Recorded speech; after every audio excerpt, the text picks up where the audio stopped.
I was down on the East Pier with my dad fishing one time. I was a little older this time. I was about 12, 13 maybe. And it was one of those real clear, still nights. And so we seldom did this, but for this particular night, we went all the way out on the end of the pier. Well, that was about a 20-minute walk to go out there, a good 20-minute fast walk. And on the way out, we fished halfway out for a while, and then we went all the way out. Well, the first place that we were fishing halfway out, there was this little dog that kept coming over to us and jumping up on us. And we didn't realize it at that time, but that was a dog that we had owned about 6 months prior to that. I think his name was Penny. And it was his house, and take that dog, and that dog used to run around with the dogs out there. His house at that time was out in the woods, what we called out in the woods. It was out on the west end of town on, I can't remember the name of the road, but anyhow, it was a kind of a rural area. He had a nice log cabin out there. He had a little swimming pool. He had a couple Shetland ponies. Anyhow, that damn pony, if you got on that damn pony, he'd try to rub your leg off and rub you up against the fence and all that kind of. One time he kicked my sister. I remember my sister was braiding his tail, and that damn little pony kicked her right in the gut, I think, or just about anyhow. And he would try to throw you off and rub you off and do all kind of things. That pony didn't like to be rode. You know what a Shetland pony is? Maybe you don't know what a Shetland pony is. The little bitty pony. Little bitty thing, see, but 4 feet high or something at the chest, you know. But it's strong. You could carry a kid easy. So anyhow, this dog was going out there. We would go out there with this dog, and so the dog got out of the house one day and had tried to get back out. We finally went over and saw this guy where this dog kept jumping up at us, and asked him where he got this dog, and he said, yeah, it came to me about 6 months ago, and this guy lived out in the area, and so this dog had obviously tried to find its way out there and got lost. So anyhow, we didn't do anything. We went out to the end of the pier, and we were out there fishing. It was night. It was pitch black, but there was a lot of stars. There wasn't any moon, but there was a lot of stars that night. So, and we really started catching the fish. We started catching doubles and triples. We used to fish with 2 or 3 hooks, see? And when the perch were running, the perch would come right down the lake shore, and then they'd come right out along that pier, you know, and you could see people over there catching them all along. Well, at night you couldn't see that, but we could tell that the perch were starting to run because we were really starting to get good hits, catch a lot of fish. So all of a sudden my dad stood up, and we were out on the end of this pier. This was a 20-30 minute walk, and all of a sudden my dad stood up and he looked way out in the lake, and he said, "Get your stuff." He said, "We're leaving." And I started bitching and crying. He said, "Shut up." He said, "I don't want no arguments." He said, "Get that bucket, get your stuff, let's go. Come on." So I got my stuff up, and man, he was really making it out of there. I mean, we was hightailing it.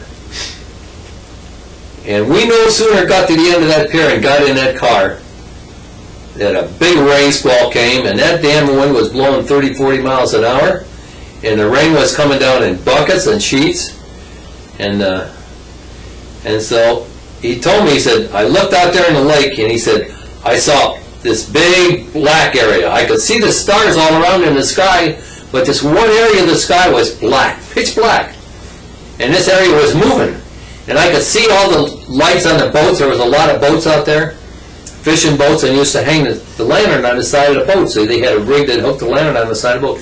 I could see all these lights heading in.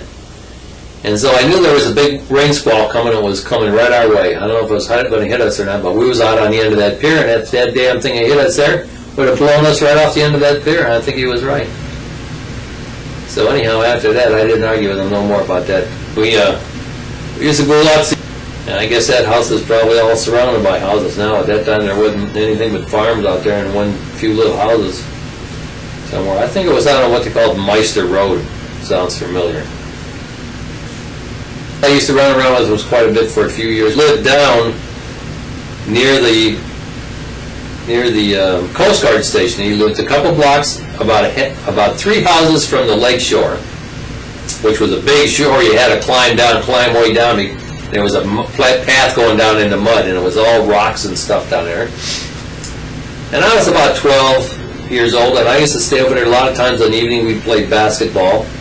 He had a big brother, and he had a lot of kids around there. And one of the kids we had, his name was, at that time, we called him retarded. He was like 5 years in the 5th grade or something. I think they let him stay in the 4th grade 3 years.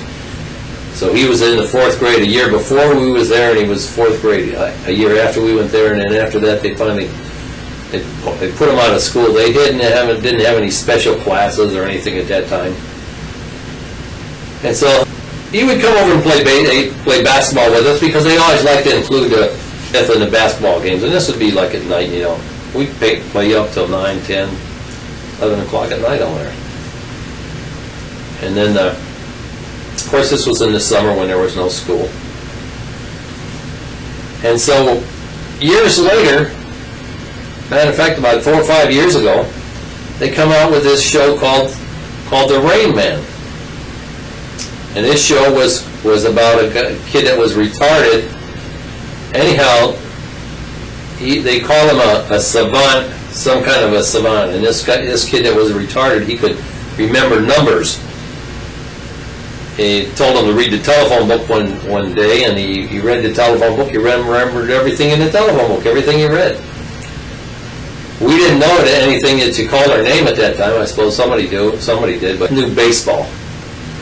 And that kid knew baseball. I don't care what you wanted to ask him about baseball. That guy knew baseball. You could ask him about the 1932 World Series. He could tell you all the guys that played, who was on first, who did what, all that kind of stuff. I mean, that guy was absolute. I don't think there's anything about baseball that he didn't know. As he grew up, he learned more and more. But I guess that's the only thing he ever learned, because he could never learn anything else. But that's what he was. He was some kind of a savant. Down there behind Gary's house, swimming, and he had a rock in the water there. Water was about 6, 8 feet deep, and this rock was about 2 feet, and he used to know where to swim out to this rock, and he would swim out to this rock. Well, I was a lousy swimmer. This rock was only about 10, 15 feet from the shore, but the water got deep quick there, and so I tried to swim out to that rock, and when I got to that rock, I put my feet down, and I went right down, man. And I did that about 2 or 3 times, and finally I paddled and got into shore. I thought I was going to drown. I was about 12 years old, and my life up until that time, I remember seeing my life flash in front of my eyes up until that time. And I got such a headache. I went back to Gary's house, and his mother put me up in a bedroom, and I went to sleep on the bed, and finally my headache went, and I got up later on, like a couple hours later or something, and went home. But to that day, to this day probably, if I got any water in my nose, if I was swimming and I got any water in my nose, because I found out later on that I could use a face mask and I could do real well swimming underwater. I used to swim underwater a great big long ways and go down deep with a face mask. But if I got any water in my nose or anything like that, that was it. I'd start getting a headache right away. And it's still like that, I guess.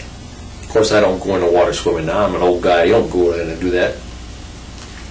And at those times, one of the things I used to do when we first got home from school, I can remember, is listen to the radio shows. Now that must have been, I don't know if I was if that was when I was in junior high or just what do you call it, up to the 6th grade in Fairholme. Fairholme was the lower grades, and Longfellow was the junior high. That was 7th to 9th grade, 7th, 8th to 9th grade. But I can remember running home, going home after school, and right away putting on the radio and listening to Gangbusters, or listening to G-Man, or listening to Superman, or listening to all that time. That was the same. That was the thing we did in those days.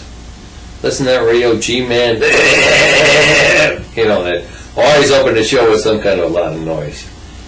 Anyhow, that was a big thing at that time.